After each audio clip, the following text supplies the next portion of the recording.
So I think the development of solar in Alaska in a lot of ways can be a little bit of a microcosm for what's happened in other places as well. I was working with Erin Whitney as my coworker here in Anchorage at the time. She came from a solar background through her previous job at the National Renewable Energy Lab. And so we really first started following solar in terms of the net metering program in Alaska, looking at people that were just installing these small residential and small commercial systems on their homes, looking into what the regulatory side of that looked like and how solar was growing. We started tracking some of the data, and kind of concurrently while all that was going on, the price of solar really started diving dramatically, and the cost of the technology is really what has enabled its widespread adoption in Alaska. So we really were trying to study solar and how solar is used in Alaska in terms of how solar works in cold temperatures, in high northern latitudes where your sun isn't just coming up and setting in the south, you've got sun angles all around, and in terms of how solar is being utilized in the villages and on the rail belt and those integration challenges as well.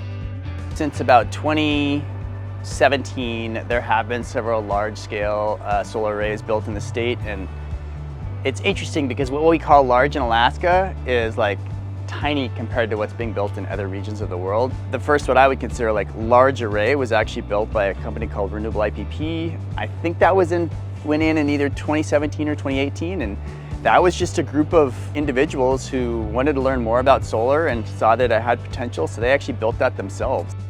ACEP tried to be a resource for them, kind of share some of the data that we had, share some of the modeling that we had, and then later on, we worked with them to do some research into different coatings that can be applied to panels to improve the snow shading capabilities of the modules.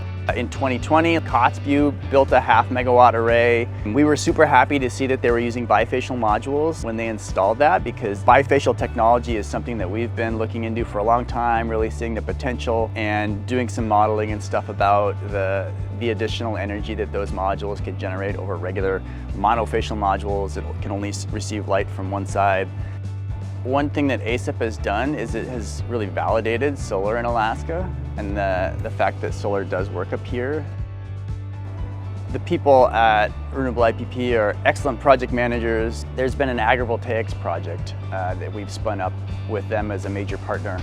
When they built their Houston array, which they commissioned in August of 2023, they were interested in a DOE funding opportunity that was on the street, and we had actually been looking at that exact same funding opportunity. So we were kind of able to come together and write a successful proposal to investigate the possibility for co-locating agriculture with large-scale solar in high latitudes, and especially Alaska. And so that's a project that's ongoing right now, and starting next summer there will be crops planted between the rows of solar panels at the Houston arrays.